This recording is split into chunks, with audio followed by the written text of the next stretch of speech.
Bibhitaki has been valued for centuries in traditional herbal practices. But how is it transformed into a fine, high-quality powder? Let's take a look. The process begins with the careful selection of mature Bibhitaki fruits.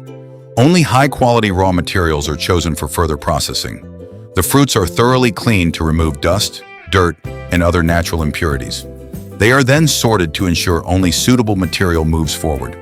Next, the fruits are dried under controlled conditions to reduce moisture content and prepare them for milling. Once properly dried, the Bibhitaki fruits are finely ground using specialized milling equipment to achieve a consistent powder. The powder is then passed through a sieving system to create a uniform particle size and smooth texture. To ensure safety and purity, the powder undergoes sterilization to eliminate microbial contaminants while maintaining its nutritional integrity. Every batch is rigorously tested for heavy metals, microbial safety, and quality parameters in our quality control process, ensuring it meets international standards. Finally, our organic Bibhitaki powder is transferred to the packing and storage area and exported worldwide. We offer contract manufacturing and private labeling options packed in pouches, canisters, and in the form of capsules and tablets. We are Medikonda Nutrients,